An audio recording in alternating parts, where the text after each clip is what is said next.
A paz de Cristo, irmãos. Hoje nós vamos dar início a uma nova série, um novo estudo que a gente vai começar a tratar. O contexto do nosso estudo, nas próximas aulas, provavelmente o próximo mês, enfim, vai ser falar sobre oração, sobre palavra e sobre jejum.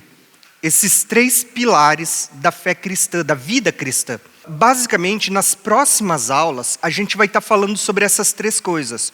Porém, hoje, eu quero trazer a título de introdução para vocês um assunto que ele vai servir como uma base para você entender qual é a importância da oração, da palavra e do jejum na vida do cristão.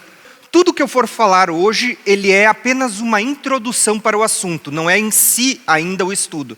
Mas hoje vai ser uma introdução para o que a gente vai falar nas próximas aulas. Para a gente poder introduzir esse assunto de oração, palavra e jejum, eu quero usar uma figura na Bíblia, que é o tabernáculo de Moisés. Por quê? Porque hoje eu quero falar sobre o templo do Espírito Santo que somos nós, e eu quero que vocês entendam que o tabernáculo de Moisés, ele tem uma figura que não só aponta para nós como templos do Espírito Santo, mas quando você estuda a fundo esse assunto, vocês vão entender que existe uma revelação muito linda no tabernáculo de Moisés, em nós que somos chamados de o templo do Espírito Santo, e a revelação de oração, palavra e jejum. A primeira coisa que eu quero falar para vocês hoje é uma base do tabernáculo de Moisés. Lembra que o tabernáculo de Moisés era um modelo que Deus deu a Moisés lá no Monte Sinai, quando foi selada a primeira aliança.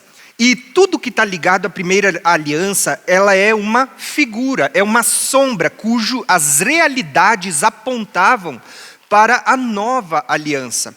Então, a Bíblia trabalha muito com sombras e realidades. Tudo que a gente vê na primeira aliança era uma sombra cuja realidade vai se cumprir na nova aliança. Então, Deus, ele vai dar um tabernáculo para Moisés, porque Deus desejava habitar no meio do seu povo. A pergunta que eu faço para vocês, alguém já viu o tabernáculo de Moisés, um modelo, já sabe um pouquinho sobre esse assunto? O ano que vem, né, a gente vai viajar para Israel, e lá tem uma réplica do tabernáculo em Timina Park que a gente vai visitar.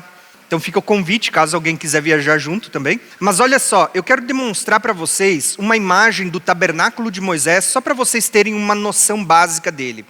O tabernáculo de Moisés, ele era composto basicamente de 3 compartimentos principais.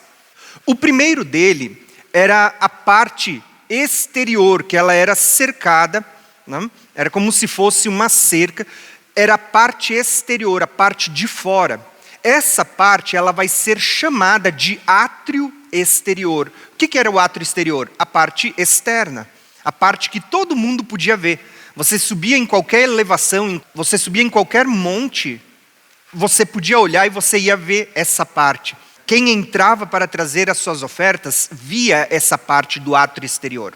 Esse lugar do átrio exterior era um local basicamente de sacrifícios. Aqui no altar de bronze era onde eram realizados os sacrifícios para Deus. Era sacrificado a novilha, os carneiros, os bodes, as pombas.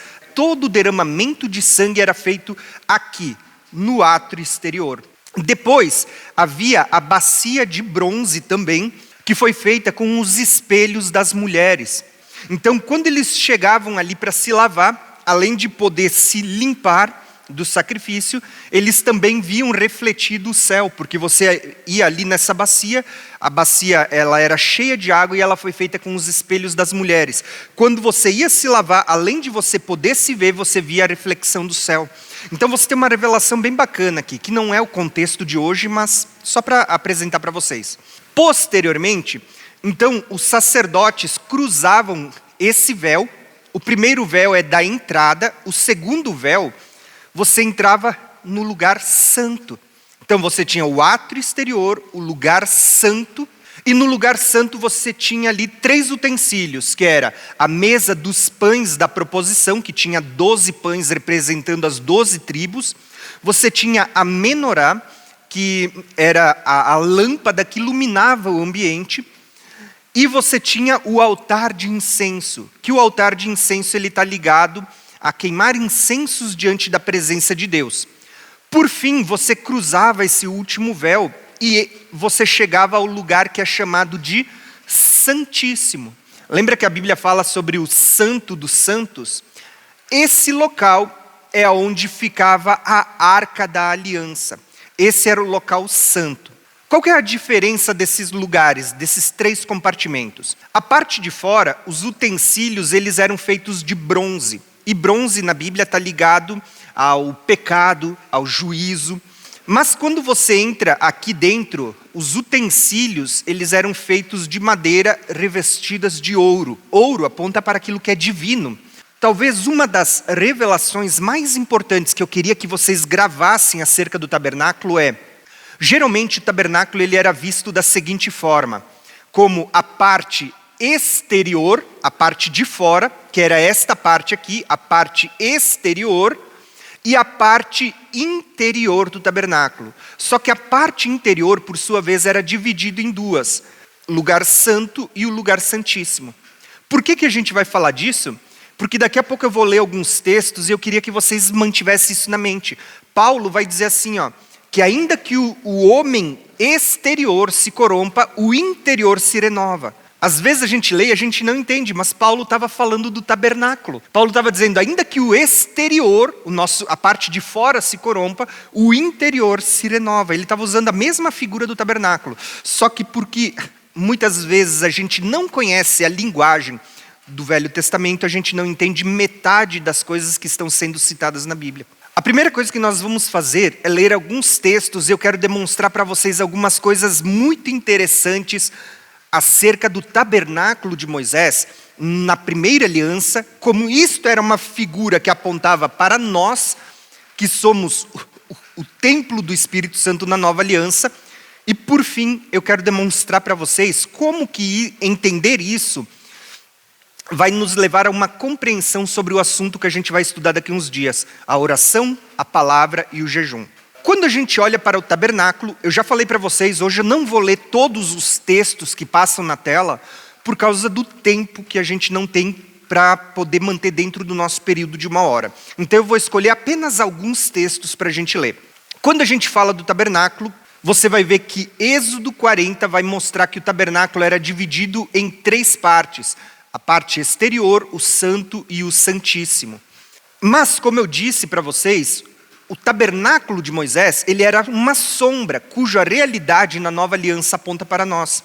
Então, só para a gente fundamentar isso com a palavra de Deus, eu quero demonstrar algumas coisas para vocês, tá? O assunto do tabernáculo, ele é muito profundo na Bíblia.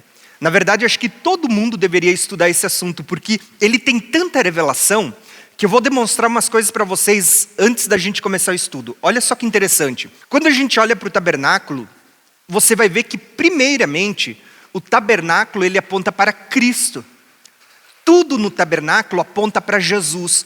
Um exemplo que eu vou dar para vocês é o seguinte: não é o objetivo do estudo hoje, então hoje eu não vou falar desse aspecto, mas tudo no tabernáculo aponta para Cristo. Se vocês prestarem atenção, vocês vão ver que até a disposição dos utensílios no tabernáculo, eles apontavam para a obra de Cristo e da redenção. O tabernáculo, ele também aponta para a obra da criação. Eu vou dar um exemplo. Como eu disse, não é objetivo hoje eu vou falar apenas do tabernáculo apontando para o homem, mas só para vocês entenderem como esse assunto ele é profundo. O tabernáculo, ele aponta para a obra da criação. Lembra que Paulo ele vai dizer assim, conheço um homem que se no corpo, fora do corpo eu não sei, ele foi arrebatado até o 3º céu, e ele ouviu falar de coisas inefáveis. Você vai ver que o átrio exterior é como se ele representasse o 1º céu, o lugar onde a gente vive. O 2º céu, ele está ligado ao lugar santo, e o 3º céu ao lugar santíssimo. Então vocês têm aqui uma revelação que aponta até para a obra da criação. Mas uma das coisas que eu sempre gosto de dizer é que o tabernáculo ele também aponta para o livro do Apocalipse. Então, para quem quer entender o livro do Apocalipse, você precisa compreender sobre o tabernáculo. Por quê? Se você parar para prestar atenção, você vai ver que todas as figuras que Deus usou no Apocalipse, ele usou citando o tabernáculo. Quando Jesus é visto no capítulo 1 de Apocalipse como um sumo sacerdote vestido entre os 7 castiçais, não é a menorá que você está vendo lá na Bíblia? Se você for ler a abertura dos selos no Apocalipse, você não vê lá, no 5º selo, um altar de sacrifício e os mortos debaixo do altar? Quando você continua lendo o livro do Apocalipse, no toque da 7ª trombeta, a Bíblia diz que o céu se abriu e você vê uma arca da aliança. Perceberam que todos os elementos usados no livro do Apocalipse apontam para o tabernáculo? Você tem os 7 castiçais que fala da menorá, você tem o altar de sacrifício, onde os mortos estão debaixo do altar, você tem a arca da aliança, que é um símbolo do trono de Deus. No dia da expiação, o sacerdote entrava lá dentro, ele fazia expiação e ele saía para fora do tabernáculo. Essa saída para fora é a segunda vinda de Cristo.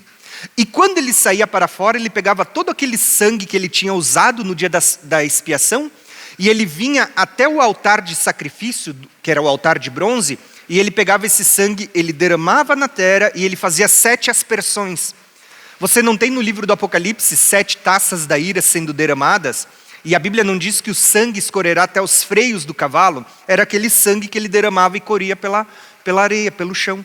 Vocês lembram do tabernáculo? O tabernáculo ele era dividido desta forma, 3 partes: o átrio exterior, o santo e o santíssimo. Vocês sabiam que o santíssimo ele era quadrado? Quadrado, literalmente. O que isso aponta? Quando você vai para o Apocalipse, você tem a Nova Jerusalém, que ela é quadrangular.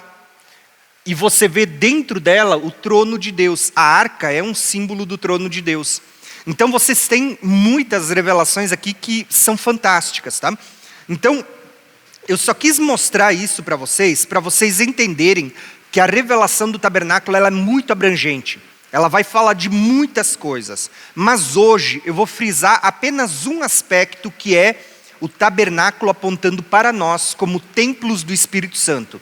Sobre Cristo, sobre a criação, sobre o livro do Apocalipse, quem sabe uma outra hora a gente pare para estudar. Agora a gente vai falar só do homem.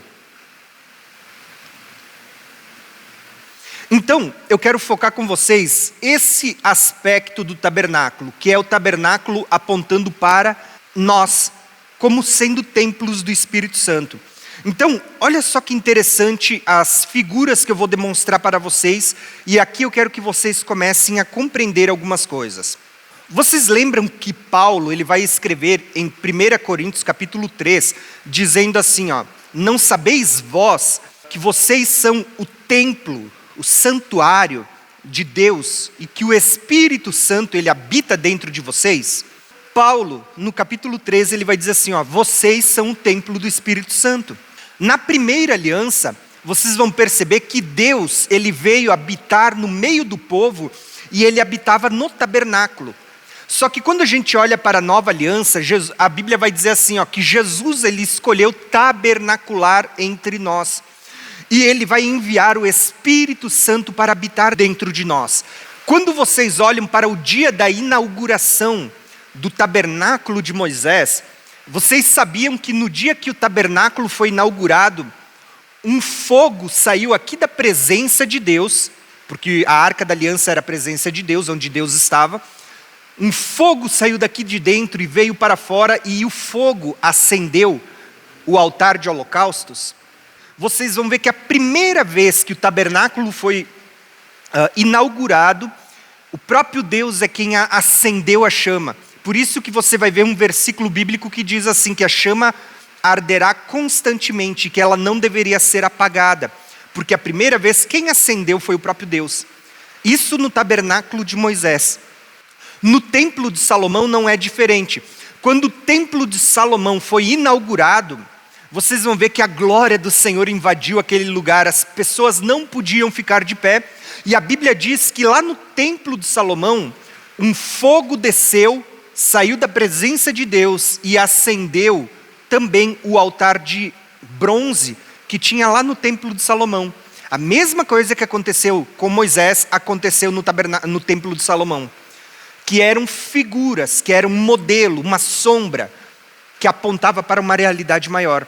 Por que eu quis mostrar isso para vocês? Prestem atenção a quando a gente vem para a nova aliança e para a realidade como isso também aconteceu. Na nova aliança, Paulo ele vai olhar e ele vai dizer assim, que agora o templo não é mais um templo físico, mas que nós somos o templo do Espírito Santo. E olha que interessante, o que aconteceu no dia de Pentecostes? Não desceu uma chama da presença de Deus que acendeu esse tabernáculo? A mesma figura que vocês vão ver lá no tabernáculo de Moisés, lá no templo de Salomão, você vai ver agora acontecendo no tabernáculo que somos nós, no santuário que somos nós. Deus acendeu uma chama. E qual era a ordem no tabernáculo de Moisés?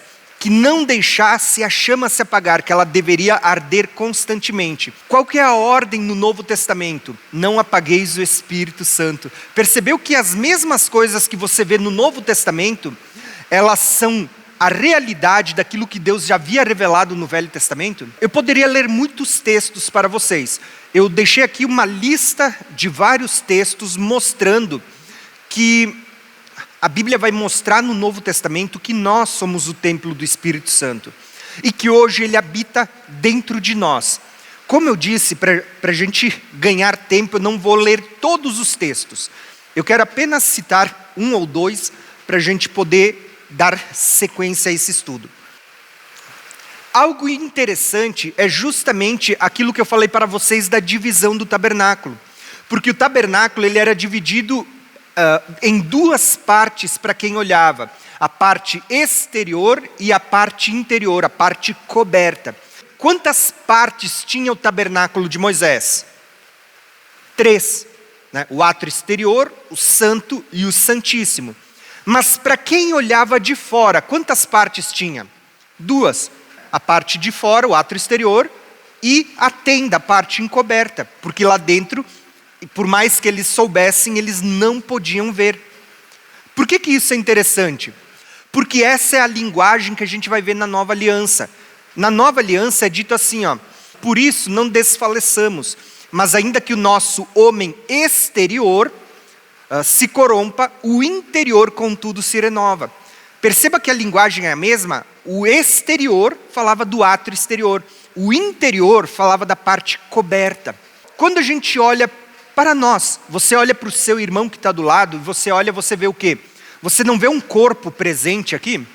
O que é o corpo presente? É o átrio exterior desse templo que é você. É o átrio exterior, a parte de fora, a parte que todo mundo vê.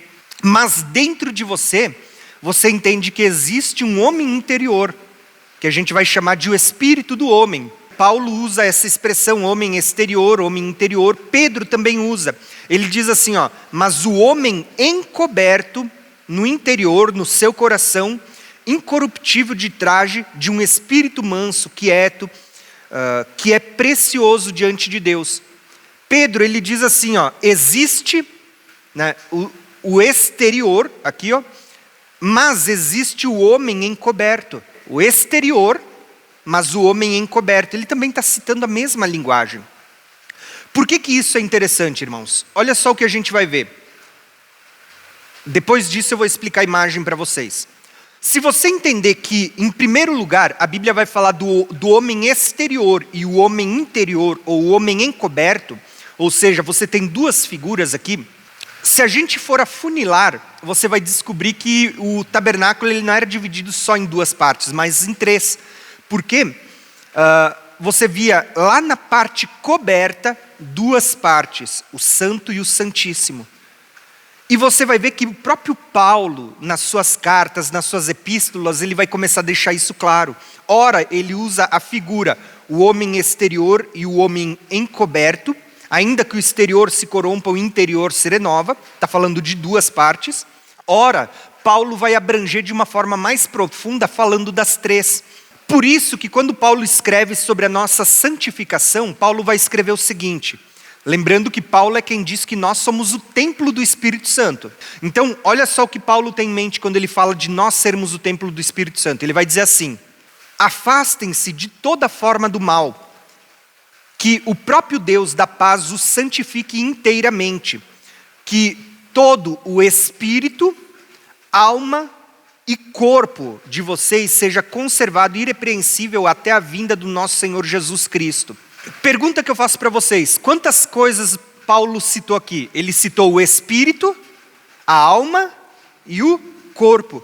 Perceba que o próprio apóstolo Paulo, que entende que nós somos o templo do Espírito Santo, ele olha para nós e ele cita 3 porções. Ele cita o espírito, a alma e o corpo. Por que isso é interessante? Porque vocês vão ver que esse é o padrão bíblico para todas as coisas que a gente vê nas Escrituras. Eu vou dar um exemplo para vocês. O tabernáculo era dividido em quantas partes? 3, certo? O átrio exterior, o lugar santo e o santíssimo. Quando vocês olham para Deus, vocês perceberam que Deus é um só? Mas a gente, quando fala da doutrina da Trindade, a gente aponta para o Pai, o Filho e o Espírito. Quando a gente olha para a forma como Jesus se apresentou quando ele veio, como Jesus ele se apresenta? Ele diz: eu sou o caminho, a verdade e a vida. Sabe por quê? Porque antigamente eles chamavam esse trajeto aqui, de o caminho, a verdade e quando chegava aqui na presença de Deus era a vida. Quando a gente olha para o homem, você percebe que nós fomos feitos a imagem e semelhança de Deus, assim como Deus é um, mas você vê as 3 pessoalidades de Deus se manifestando através do Pai, do Filho e do Espírito Santo, nós vamos ver que nós somos um ser só, mas nós somos divididos em espírito, alma e corpo também. Somos a imagem e semelhança de Deus. Então, vocês vão ver que em tudo na Bíblia existe um padrão trino sendo apresentado, sempre com esses 3 elementos. Por isso que o tabernáculo era dividido em 3 partes. Por isso que Paulo, quando ele é arrebatado ao céu, ele diz: eu conheço um homem que foi até o 3º céu, 1º, 2º e 3º céu. E por isso que quando vai apontar para nós como templos do Espírito Santo, você vai ver o espírito, a alma e o corpo. E não é diferente, porque quando a gente fala dos princípios que todo cristão deveria observar, você vai ver que são esses 3: oração, palavra e jejum. Perceberam esse tripé, esse padrão tríplice em todas as coisas que a gente vai falando nas Escrituras? A parte de fora, essa parte de fora, o átrio exterior representa o corpo do homem, mas a parte encoberta, ela vai apontar para a nossa alma e para o nosso espírito. Por que a parte encoberta? Porque a parte de fora todo mundo vê. Você vê ali, qual que é a aparência do Tiago? Essa aqui é o meu átrio exterior, né? Do Mateus, do Jairo, da Lore, do Felipe, de todo mundo. É o nosso átrio exterior. Mas dentro de nós, a parte encoberta que os olhos humanos não veem, apenas Deus que nos sonda, vai ser dividido em 2 partes. Assim como no tabernáculo você tinha o lugar santo e o santíssimo, no homem, que é o tabernáculo do Espírito Santo, hoje você tem a alma, e se você for mais fundo, você tem o espírito do homem. Por que isso é interessante, irmãos? Olha só, eu vou usar essa imagem, mas a imagem correta ela é mais próxima do tabernáculo, tá? Quando você para olhar, é como se a gente tivesse o nosso corpo, a parte que todo mundo pode ver, a nossa alma e o nosso espírito, que são as 2 partes encobertas. Qual que é a diferença de um para o outro, só para vocês entenderem? O nosso corpo, ele é a parte material, é a parte onde o nosso corpo ele é guiado pelos 5 sentidos. Basicamente, como que o seu corpo ele sente as coisas? O nosso corpo ele sente através dos 5 sentidos: o paladar, o olhar, a visão, a audição, o tato. Você tem aqui os 5 sentidos, que é a parte que guia o nosso corpo. Mas entre o corpo e a alma, você vai ver que a alma ela é diferente do corpo, que é mais material. A alma ela é mais pessoal. Ela é como se fosse a sede dos nossos sentimentos. E o espírito, ele já fala da nossa parte espiritual. E a forma como geralmente a gente escuta o nosso espírito é como se fosse quase que aquilo que a gente chama de uma intuição. Sabe quando você sente uma dor no corpo? É os 5 sentidos se manifestando. Mas quando você sente alegria, tristeza, são sentimentos, fala da nossa alma. Agora, como que o seu espírito se comunica? Já pararam para pensar nisso? O seu corpo se comunica pelos sentidos, a alma se comunica pelos sentimentos e o espírito ele se comunica pela sua intuição. O homem, antes de nascer de novo, ele tem um espírito morto. Então toda a intuição do homem antes de nascer de novo, geralmente ela é falha, né? Você pode ter intuições que são certas, outras erradas. Mas quando você nasceu de novo, você vai ver que aí é o lugar onde o Espírito Santo ele vai te guiar. Então, nós vamos falar muito sobre sermos guiados pelo Espírito Santo futuramente, quando a gente entrar no assunto do Espírito Santo. Mas você vai ver que o lugar onde o Espírito Santo fala não é no nível do nosso corpo, você não ouve ele com os seus ouvidos, pelo menos não na maioria das vezes, não é a forma comum de Deus falar. Você não ouve ele na sua alma, na sede dos sentimentos, você vai ouvir o Espírito Santo dentro do seu próprio espírito.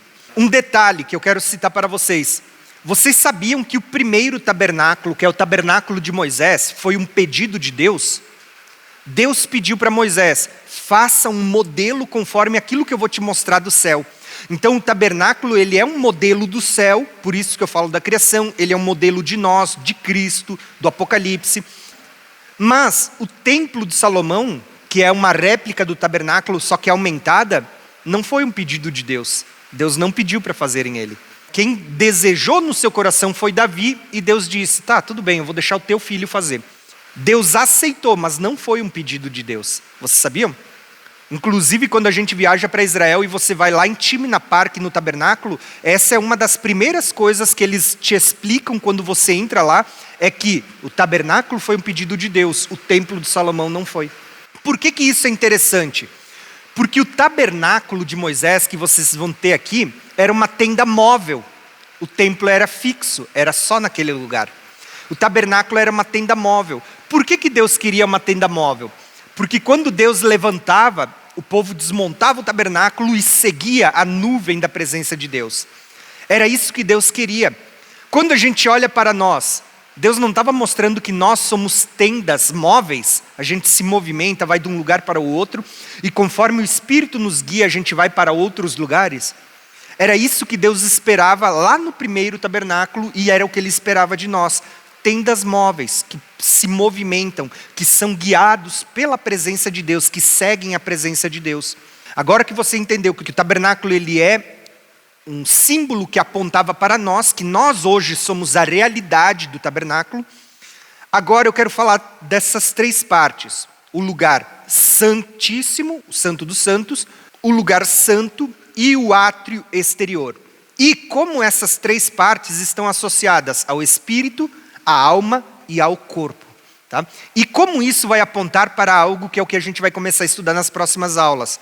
Oração, palavra e jejum. A primeira parte que eu quero demonstrar para vocês é esta parte aqui. Que é a parte do lugar santo. Tá? Com certeza vocês vão conseguir ver.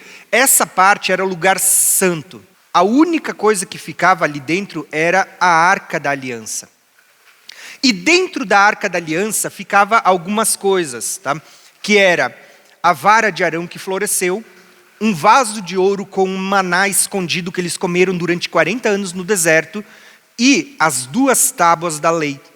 Vocês vão perceber muitos paralelos com o Novo Testamento agora e conosco.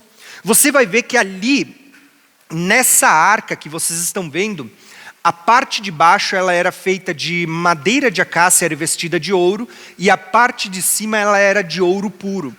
E Deus havia dado uma ordem para Moisés dizendo, ali eu virei e falarei contigo. A presença de Deus ela estava aqui entre os querubins. Deus habitava no meio do povo, entre os querubins. Por que isso tudo é interessante, irmãos? Porque quando a gente olha para o tabernáculo, olha só que interessante, a disposição do tabernáculo era basicamente esta. Ó. Eu vou mostrar para vocês. Basicamente, as 12 tribos, elas acampavam ao redor do tabernáculo. Então você tinha ali, ó, no Oriente, você tinha Judá, Issacar, Zebulon.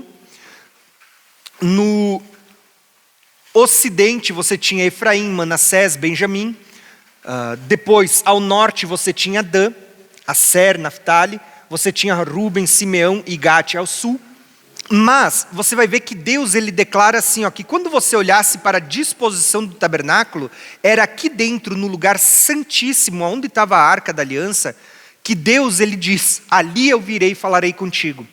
Eu quis mostrar essa imagem só para mostrar uma coisa para vocês. Vocês perceberam que quando Jesus fala, ele diz assim, ó, que virão do Oriente e do Ocidente pessoas e se assentarão à mesa de Abraão? Talvez olhando só para essa imagem vocês não associem.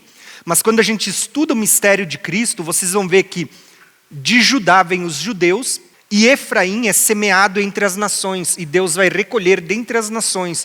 Por isso Deus está dizendo assim, ó, do Oriente e do Ocidente virão pessoas e se assentarão junto com Abraão.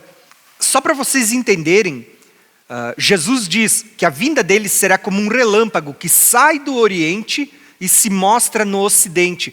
Perceba que Deus estava falando que a vinda do Senhor vai contemplar todos, inclusive judeus e gentios. Esse é um mistério que a gente vai falar daqui a um tempo. Mas o que eu queria é que vocês olhassem para esse mapa aqui, ó, e vissem que quando a gente olha, tinha o átrio exterior, a parte de fora, o santo e o santíssimo. De todos esses lugares, o único lugar que Deus disse que ele falaria com o povo, não era aqui, ó. Deus não falava com ninguém aqui. Aqui era lugar de sacrifício, de matar. Deus não falava com ninguém aqui no lugar santo. Porque a voz de Deus era escutada aqui, ó, no Santíssimo, sobre a arca. Por que isso é importante, irmãos?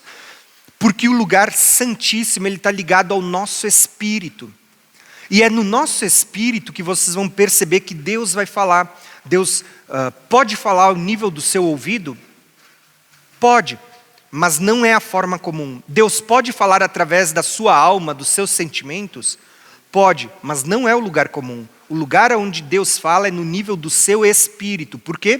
Porque é o seu espírito que nasceu de novo. Muita gente vai dizer que o homem ele é um ser dicotômico, só duas partes. Outros vão dizer, não, o homem é um ser tricotômico, 3 partes. Tem gente que diz que alma e espírito é a mesma coisa, que são sinônimos, que não existe diferença. Particularmente, para mim, eu vejo na palavra de Deus que alma e espírito são separados, são coisas diferentes. Como que a gente sabe? Eu vou demonstrar aqui para vocês. Quando a gente olha para o véu de separação, você vai ver que o autor de Hebreus, ele vai escrever o seguinte, olha que interessante. Ele diz que a palavra de Deus, ela é viva e eficaz, mais do que qualquer espada de 2 gumes, e ela penetra ao ponto de dividir alma e espírito, juntas e medulas, pensamentos e intenção do coração. Eu poderia citar muitos textos, Jeremias, Salmos, Deus dizendo que ele sonda a mente, né, a mente e o coração. Mas vocês perceberam que o autor de Hebreus está dizendo que a palavra de Deus ela é capaz de penetrar lá no nosso homem encoberto ao ponto de dividir o espírito e a alma? Ou seja, é porque existe uma divisão entre o espírito e a alma, não é a mesma coisa. Existe o espírito do homem e existe a alma do homem. Qual que é a diferença entre o espírito e a alma? Só para vocês entenderem. Aqui nessa parte, que era a parte do lugar santíssimo, todas as coisas vão apontar para o nosso espírito. Infelizmente, hoje, devido ao tempo, eu não vou ler os textos, mas vocês vão ver que todos os textos bíblicos apontam para o lugar santíssimo como sendo o nível do nosso espírito. Ao ponto que, quando você nasce de novo, o novo nascimento, a doutrina do novo nascimento, o que nasceu de novo? Foi o seu corpo? Não. Se você era gordinho, você continua gordinho. Se você era careca, continua careca. Se você era velho, continua velho. Se era novo, continua novo. Quando você nasce de novo, não é o seu corpo que nasceu de novo. Não é o átrio exterior. É a sua alma? Não. Porque muitas pessoas, às vezes, precisam ser, por muito tempo, tratadas na sua alma, porque a alma continua igual, a sede dos sentimentos. A Bíblia diz que quando você nasce de novo, o seu espírito é gerado de novo. Essa parte aqui vai ser gerada de novo. Por isso que esse é o local onde Deus pode falar com você. Assim como esse lugar representa o espírito, esse local está ligado a uma das coisas que a gente vai começar a tratar daqui a um tempo, que é a vida de oração. Por que oração, irmãos? E é aqui talvez que a gente vai entrar um pouquinho mais naquilo que eu quero falar para vocês nas próximas aulas. Porque no seu espírito é o lugar onde Deus vai falar com você. Mas é um dos locais que você também vai buscar Deus. Lembra quando Jesus diz assim, para os discípulos, o espírito está pronto, mas a carne é fraca? Ele estava falando de uma parte nossa que quando você nasce de novo está pronto, mas o restante continua precisando ser submetido à palavra de Deus, a mortificar, a vencer a carne. É porque você passa a ter duas naturezas dentro de você. Você ainda continua tendo a natureza de Adão, pecaminosa, inclinada aos desejos desse mundo, mas agora você tem uma natureza inclinada para as coisas de Deus por causa do novo nascimento. Por isso que muitas vezes você vai ver Paulo falando, que o Espírito, ele milita contra a nossa carne, para que eles não façam aquilo que desejam. Quando você fortalece o seu espírito, ele não vai se sujeitar à carne, mas quando você fortalece a carne, o seu espírito acaba perdendo. É sempre assim. Essa é a grande batalha interior que a gente tem dentro de nós. Nós temos 2 utensílios que eram ligados à oração, que é o que eu gosto de falar. Você tem a arca da aliança e você tem o altar de incenso. O altar de incenso, ele ficava no lugar santo. Olha que interessante, esses 2 utensílios estão ligados à oração. Um era o local onde Deus falava e onde o povo entrava, onde o sumo sacerdote entrava para falar com Deus, e ele entrava uma vez por ano para fazer a expiação de pecados. Mas o altar de incenso, que era esse utensílio aqui, que vocês vão ver ele aqui, esse altar de incenso, ele também é ligado à oração. Por quê? Vários textos bíblicos, tanto do Velho como do Novo Testamento, vão dizer assim, suba as nossas orações como incenso diante da presença de Deus. O próprio Apocalipse vai dizer que o incenso é a oração dos santos que chega diante da presença de Deus. Então você tem aqui o incenso, que é a oração. Por que eu quero demonstrar isso para vocês? Vocês vão entender agora. No Santíssimo a gente tinha a arca, mas no lugar santo você tem o altar de incenso. O Santíssimo, aquele véu entre o espírito e a alma, aponta para o nosso coração. O véu que a gente tem entre a alma e o nosso corpo aponta para a nossa mente. E olha que interessante os 2 tipos de oração na Bíblia. Eu vou fazer uma pergunta para vocês. Quem sabe quais são os 2 tipos de oração que a Bíblia fala para nós? A gente tem diversas formas de orar, tá? Existem diversas formas de orar. Mas Paulo, ele resume isso em apenas 2 tipos de oração. Ele vai falar sobre orar em espírito e orar com a mente, com o entendimento. Aí eu vou perguntar para vocês, isso aqui é fantástico, isso aqui é uma coisa que a gente vai estudar quando a gente falar do Espírito Santo. O que significa orar em espírito e orar com o nosso entendimento, com a nossa mente? Paulo, ele vai escrever em Coríntios, 1 Coríntios 14, quando ele está falando sobre falar em línguas e sobre falar sobre a ordem do culto, porque o povo estava exagerando, estavam fazendo coisas que não era a vontade de Deus, que não era a forma correta de mover nos dons. Paulo vai dizer assim, eu dou graças a Deus porque eu falo em línguas mais do que todos vocês. Só que Paulo vai dizer assim, na igreja, na hora do culto, na hora do contexto em que vocês estiverem reunidos, ele diz, eu prefiro falar 5 ou 6 palavras inteligíveis, que vocês possam entender. E nesse contexto, Paulo vai dizer assim, o que farei, pois? Qual é a forma de orar? Ele diz, orarei em espírito, falar em línguas, e orarei com o entendimento, aquela oração que a gente faz com a nossa mente, com o nosso pensamento. Por que Paulo fala isso? Porque ele diz assim, que aquele que ora em espírito, ou aquele que fala em línguas é uma linguagem espiritual. Ele diz, a mente fica infrutífera.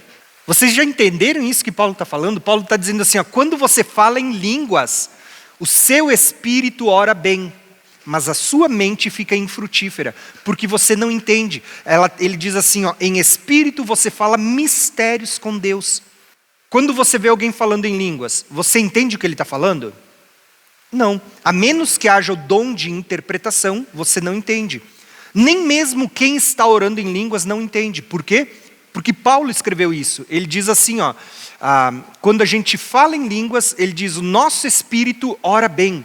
Quando a gente canta em línguas, o nosso espírito canta bem. Ele diz, mas a nossa mente fica sem entendimento, a gente não entende. A menos que haja interpretação, o dom de interpretação. Por isso Paulo diz que na igreja, quando tu está ministrando a outras pessoas, você não deveria falar em línguas, a menos que haja quem interprete.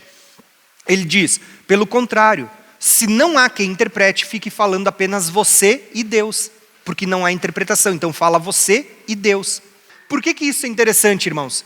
Porque quando você olha para o tabernáculo, você vai ver que você tinha a Arca da Aliança aqui em cima, o lugar onde Deus fala, e você tinha o altar de incenso no lugar santo, que o incenso também aponta para a oração. Então você vê que você tem apontamento para dois tipos de oração. A oração em espírito e a oração feita com entendimento. Aquela que a gente fala, Paulo vai chamar de oração em espírito, quem ora em línguas, e oração com entendimento, aquela que a gente fala com o nosso vocabulário, com a nossa mente, aquela onde a gente pede aquilo que a gente deseja, aquilo que a gente anseia diante de Deus. É tão interessante quando a gente fala dessa parte do espírito, irmãos, porque vocês vão ver, esse lugar é o lugar do novo nascimento. Esse lugar é onde Deus fala conosco. Esse lugar também é o lugar onde sai a perfeita adoração. Olha só para vocês entenderem. Nós podemos adorar com o nosso corpo. Eu vou citar um exemplo. Eu vou usar essa imagem. A gente pode adorar com o nosso corpo? A gente pode. Na igreja a gente geralmente está aqui sacudindo de um lado para o outro. Os judeus, quando eles vão lá no Muro das Lamentações, vocês veem que eles estão sempre assim, ó. Por quê? Eles entendem que a adoração deles deve incluir tudo, inclusive o seu corpo. Por isso que eles não ficam parados, né? Ficam se movimentando enquanto adoram. A gente pode adorar com a nossa alma? Pode. Geralmente envolve os nossos sentimentos. A gente se emociona, chora, né? Mas a verdade é que a verdadeira adoração, ela não é nem aqui, nem aqui. A verdadeira adoração procede daqui. Lembra do que Jesus falou para a mulher samaritana? Vem a hora e já está chegando em que os verdadeiros adoradores adorarão ao Pai em espírito e em verdade. Em espírito. Né? Aí ele diz assim, ó, porque o Pai é espírito e importa que os que o adorem em espírito. A verdadeira adoração, ela procede do nível do nosso espírito. Sabe? Muitas vezes a gente pode vir para a igreja e a gente está aqui, ó, de corpo presente. Vocês já viram aquela missa católica, né, de corpo presente? Né, o que significa? O corpo está ali, o restante já foi, mas o corpo ainda está ali. Às vezes a gente vem para a igreja e a gente está assim. O corpo está na igreja, está batendo palma, a boca está falando, né, mas é só o corpo que está ali. Isso é uma adoração a Deus? Não é. Você apenas bateu o cartão. Às vezes a gente vem para a igreja e a gente se emociona. Estou falando assim, do nosso sentimento, da nossa alma. A gente se emociona, acha bonito.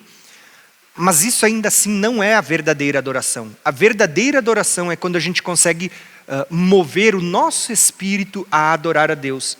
E é isso que Jesus ensinou. Né? Os verdadeiros adoradores adoram ao Pai em espírito e em verdade.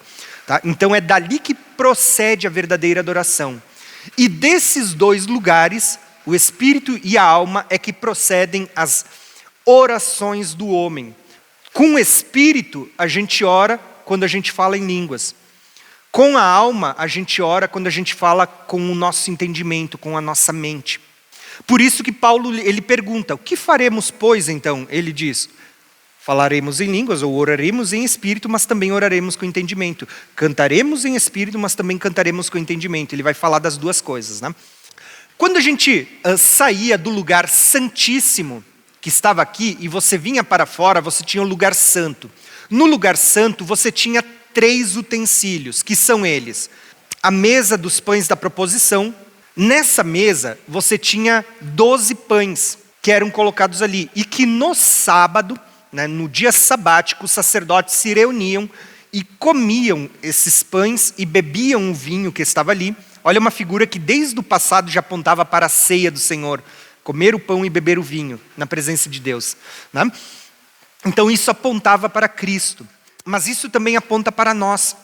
Mas, aí você vai perguntar, como que isso está ligado com a palavra? Vocês vão ver que Jesus diz, no dia da tentação, ele não vai falar assim, ó, nem só de pão viverá o homem, mas de toda a palavra que procede da boca de Deus. Vocês percebem que o pão, ele fala de um alimento que satisfaz o nosso corpo, enquanto a palavra, ele é como se fosse um alimento que satisfaz a nossa alma?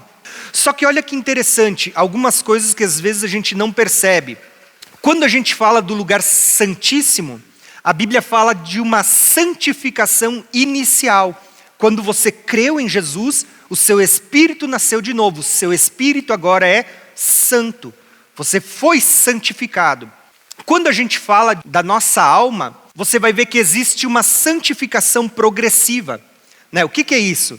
Constantemente você tem que submeter a sua alma, os seus sentimentos, a sua mente à palavra de Deus, para que a sua mente seja renovada, né?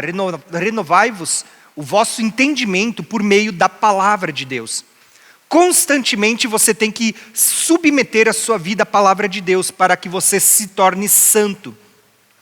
Quando você fala do corpo, hoje eu não tenho como ler os textos bíblicos, mas o nosso corpo, a Bíblia diz assim que ele só será santificado no dia da glorificação.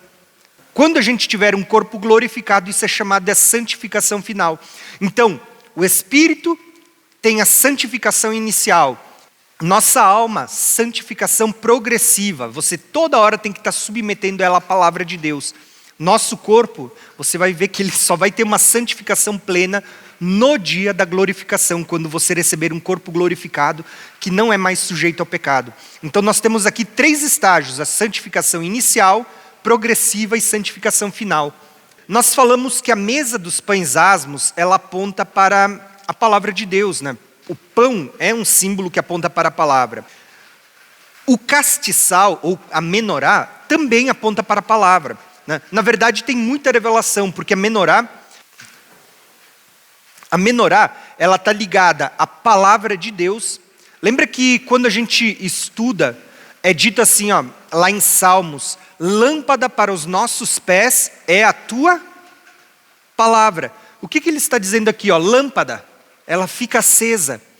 A menorá, ela era acesa pelo menos 2 vezes, de manhã e de tarde. Todas as manhãs e todas as tardes, a menorá era acesa dentro do lugar santo.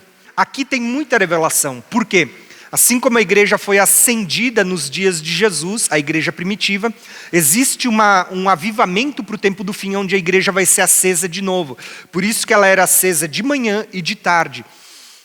Mas uma das coisas que a gente precisa entender é que a palavra de Deus, ela aponta para o resplendor dessa luz. A menorá, ela aponta para muita coisa, tá, gente? Só para vocês terem uma ideia, quando a gente olha para a menorá, um dia eu posso explicar isso para vocês, vocês vão ver que na menorá tinha as lâmpadas. 2 delas são irrepreensíveis, são chamadas de testemunhas. Mas as outras 5 que sobram, você tem gente que está andando em conformidade com a palavra, mas tem gente que está repreensível. Se vocês olharem para essa figura, vocês têm a revelação das 10 virgens. Lembra que as 10 tinham lâmpadas, mas só 5 tinham elas acesas até o tempo do fim? Tinham azeite para manter as suas lâmpadas acesas? Por quê? Isso tem uma conexão com a palavra de Deus. Tá? A Bíblia diz assim, ó, lâmpada para os nossos pés é a tua palavra, Senhor. Então, quando a gente olha para a menorá, ela também está ligada, dentre os vários aspectos, ela está ligada ao Espírito Santo sobre nós. De um lado, você tinha 9 amêndoas, e do outro lado, mais 9 amêndoas. Você vai ver que a ação do Espírito Santo em nós é que ele traz os 9 frutos do Espírito, ou as 9 características do fruto do Espírito em nós, mas ele também manifesta os 9 dons espirituais. Só que a amêndoa na Bíblia, ela também aponta para a palavra de Deus. Lembra que Jeremias diz assim, ó, o que tu vês, Jeremias? Deus pergunta, e Jeremias disse, eu vejo uma amendoeira. O que Deus diz? Vistes bem, porque eu zelo pela minha palavra. Amendoeira, além de falar de frutificar, amendoeira é um símbolo que aponta para a palavra de Deus. Por que eu estou falando tudo isso para vocês? Porque quando a gente olha para essa figura do lugar santo, vocês vão perceber essas questões. Os pães apontam para a palavra de Deus. nem só de pão viverá o homem, mas de toda palavra que procede de Deus. A luz que o candelabro emitia aponta para a palavra de Deus, aquelas 7 lâmpadas, né? A Bíblia diz, lâmpada para os meus pés é a tua palavra, Senhor. Você vê que está ligado à palavra de Deus. E lembrando que o lugar santo apontava para a nossa alma. É isso que a palavra de Deus vai fazendo quando a gente vai se enchendo dela. A gente vai aperfeiçoando e mudando aquilo que está dentro da nossa alma. Agora, por fim, eu vou falar da última parte aqui, que é o átrio exterior. O átrio exterior, por sua vez, ele era um local de sacrifícios. O que se fazia no átrio exterior aqui, ó? Morte. Era derramamento de sangue, eles matavam os animais que eram levados. Quando alguém pecava, ele trazia ali o seu animal, um cordeiro, um bezerro, né? Dependendo de quem fosse, tinha que trazer um animal maior ou um animal menor. O sacerdote ia impor as mãos sobre aquele animal. Olha aqui, doutrina de imposição de mãos, né? Ele impunha as mãos e ele declarava o pecado. E aquele animal era morto. É como se houvesse uma transferência de pecado. O pecado daquela pessoa passava para o animal e o animal era morto para que ele não precisasse morrer. Nós sabemos que isso é o que Jesus fez na cruz por nós. A Bíblia vai chamar Jesus de o Cordeiro de Deus que tira o pecado do mundo. Cristo, ele saiu aqui do terceiro céu, ele veio até nós, até a terra, ele se fez homem como nós e ele morreu por nós. Vocês vão ver que o altar de bronze, ele é uma figura que aponta para a cruz de Cristo, onde Cristo como um cordeiro foi morto. Mas esse lugar aponta para nós também. Porque em todo o tempo, vocês vão ver que Deus estava dizendo assim, ó, que nós devemos fazer morrer os atos do nosso corpo. Paulo, ele vai dizer assim, ó, eu esmuro o meu corpo e eu subjugo ele à vontade de Deus. Diferente do nosso espírito, quando a gente ora, a gente está fortalecendo o espírito. Lembra assim, ó, quando você ora, o seu espírito está sendo fortalecido. Por isso que Jesus disse aos seus discípulos, né? Nenhuma hora vocês puderam orar comigo? Aí logo em seguida ele diz, o espírito está pronto, mas a carne é fraca. Se vocês não orarem, o espírito não é fortalecido, vai dar vazão à carne. É isso que Jesus estava dizendo quando ele diz, o espírito está pronto, mas a carne é fraca. E ele fala isso num contexto onde ele vê os discípulos dormindo, que não estavam orando. Quando você ora, o seu espírito é fortalecido e você vence a carne. Quando você deixa de orar, a sua carne, que continua sendo fraca, ela vai vencer. Quando você olha para a parte da alma, está ligado à palavra de Deus. Como é que você fortalece? Alimentando ela com a palavra de Deus. Como é que você subjuga os seus sentimentos, as suas emoções? Com a palavra de Deus. A sua vontade é de fazer uma coisa, mas aí você olha para a palavra de Deus e ela te mostra outra. Você vai subjugando os seus sentimentos, as suas vontades, as suas paixões pela palavra de Deus. Mas aqui não. Aqui é lugar de mortificação, de matar. E como é que você faz isso? Aí que entra o jejum. O espírito está ligado à oração. A alma está ligado à palavra de Deus. Mas aqui, ó, é só jejum. O jejum, ele enfraquece a nossa carne. E quando ele enfraquece a carne, o nosso espírito, ele é fortalecido. Por isso, irmãos, que a gente vai começar a estudar daqui uns dias sobre oração, sobre palavra e sobre jejum. E por isso que eu queria trazer para vocês hoje uma introdução falando sobre nós sermos o templo do Espírito Santo. E você entender que assim como o templo do Espírito Santo ele era dividido em 3 partes, né? O lugar santíssimo, o santo e o átrio exterior, você possa entender que você também é assim. Né? Deus deixou como se fosse um modelo, um mapa. Né? O seu átrio exterior é essa parte aqui, ó, a parte de fora, a parte que todo mundo vê, é o seu corpo. Mas você tem o homem encoberto, que era aquela tenda. A tenda era o homem encoberto. Só que até mesmo dentro da parte encoberta existe uma divisão. Por isso que o autor de Hebreus vai dizer, né, que a palavra de Deus ela é capaz de penetrar tão fundo ao ponto de dividir alma e espírito, juntas e medulas, pensamentos e intenção do coração. Quando a gente olha para essa figura de sermos templos do Espírito Santo, o que eu quero que vocês percebam é que o nosso corpo, a nossa carne, ela continua fraca. Ela precisa ser subjugada. Ela precisa ser mortificada. E como a gente faz isso? Por meio do jejum. O jejum é a arma mais poderosa para enfraquecer a carne e fortalecer a nossa alma e o nosso espírito. Quando você jejua, você está dizendo não para a sua carne. Adão e Eva, lá no princípio, qual foi o pecado deles? A gente sabe que o pecado é a desobediência. Mas como é que a desobediência ela veio? Por meio da comida. Vocês perceberam que eles comeram o que não deveriam comer. E por isso o pecado entrou no mundo. Por isso que o pecado gerou a morte. Aqui é um lugar onde havia morte. Por isso que o nosso corpo hoje, ele ainda morre. Paulo diz, o ato exterior, ele se corrompe. Ele é corruptível, ele está morrendo. O jejum, ele tem justamente o caminho oposto. Assim como a comida levou à queda, agora o jejum ele é uma ferramenta que Deus deu para o fortalecimento, para você voltar a estar mais próximo de Deus. Você está subjugando a sua carne. Mas a única coisa que eu queria que vocês gravassem de tudo que a gente falou hoje é que assim como o tabernáculo era dividido em 3 partes, uma exterior e 2 encobertas, isso é uma figura que aponta para nós. Por isso Paulo diz, vocês são o templo do Espírito Santo. O Espírito Santo habita dentro de vocês.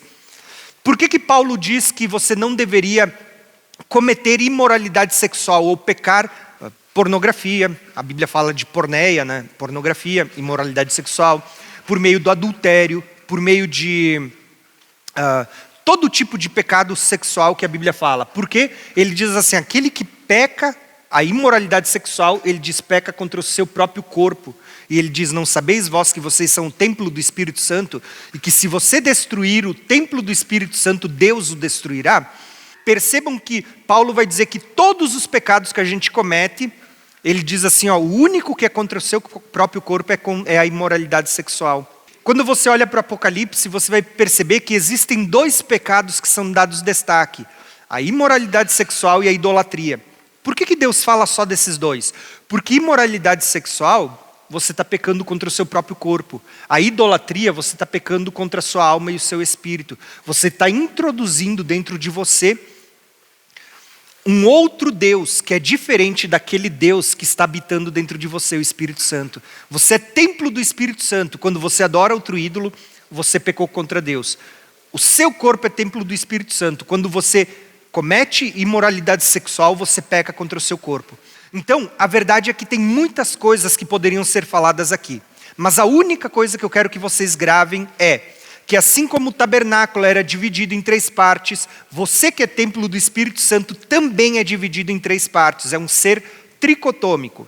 Por isso Paulo vai dizer que você seja achado em santidade, espírito, alma e corpo. Se você entendeu esse princípio, você vai entender o que a gente vai falar daqui para frente, quando a gente for falar de oração, a palavra e o jejum. E vocês vão ver que essas 3 coisas, elas têm a capacidade de subjugar a sua carne, o jejum, e fortalecer a sua alma e o seu espírito em santidade e em temor no Senhor. Muitos cristãos hoje negligenciam essas coisas. Muitos crentes negligenciam isso. E mal sabem que quando negligenciam esses 3 aspectos, que é a oração, palavra e jejum, estão negligenciando aquilo que manteria o seu templo impecável diante do Senhor. Quantos cristãos estudam a palavra de Deus? Quantos leram a Bíblia esse ano? A gente está na metade do ano. Quantas pessoas já leram a Bíblia? Ou que param para estudar em casa? Que não leem apenas quando estão na igreja? Irmãos, a palavra de Deus, ela tem a capacidade de subjugar a nossa alma e levar ela em obediência a Deus. Está ligado a nós que somos templos do Espírito Santo. Ela é alimento para nós. Lembra dos pães? Deus diz, nem só de pão viverá o homem, mas da palavra que procede da boca de Deus. Aí eu pergunto para vocês, quantas vezes você come por dia? No mínimo 3 vezes ao dia. Mas e a palavra de Deus? Quanto você se alimenta? Às vezes, 1 vez por semana quando vem no culto. Vocês entenderam o porquê muita gente se torna fraco espiritualmente? Quando a gente fala de oração, Quanto você tem orado? Jesus olha para os discípulos e Jesus diz assim, nem uma hora podeis vigiar comigo? Jesus diz assim, nem uma hora vocês puderam orar comigo. Aí Jesus faz a declaração que a gente pensa tanto. O espírito está pronto, porque ele nasceu de novo. Mas a carne é fraca. Como que você vai vencer a carne se você não ora? Se você não fortalece o seu espírito? É por isso que muito crente vive pecando, vive caindo e não consegue subjugar a sua carne. Porque não ora, não lê a palavra. E, por fim, jejum. Porque o jejum ele vai estar muito ligado até uma questão que é o domínio próprio. Por que a gente não consegue vencer, não consegue ser fortalecido? Falta desses 3 pilares que fazem parte da fé cristã. A oração, a palavra e o jejum. O jejum ele vai mortificar a nossa carne. Palavra fortalece a nossa alma. Oração fortalece nosso espírito. Se você é o templo do Espírito Santo, assim como a palavra de Deus nos mostra, e você não observa essas práticas, geralmente você vai viver uma vida onde você não vai ter comunhão com Deus, você não vai estar suscetível a ouvir a voz de Deus, nem pela palavra, que Deus fala pela palavra, mas Ele fala também no nível do nosso espírito. A Bíblia diz assim, que aqueles que são guiados pelo Espírito Santo são filhos de Deus. Deus nos guia pela palavra, mas Deus nos guia pelo Espírito, falando dentro de nós também. Como que a gente vai ser guiado se a gente não ora, não lê a palavra e não jejua? Então, eu quero deixar apenas essas palavras para vocês. Esses 3 pilares fazem parte da vida cristã, é o básico do básico. Se você tiver essas 3 coisas vigentes na sua vida, com certeza você vai viver uma vida cristã vitoriosa. Quando você deixa essas 3 coisas de lado, muito provavelmente você vai ter uma vida cristã que no máximo vai ser religiosidade, mas não é uma comunhão intensa com o Senhor, quando essas 3 coisas são negligenciadas. Então lembre, você é o templo do Espírito Santo. Você tem um espírito, uma alma e um corpo, e que você precisa subjugá-los à oração, à palavra e ao jejum. Amém?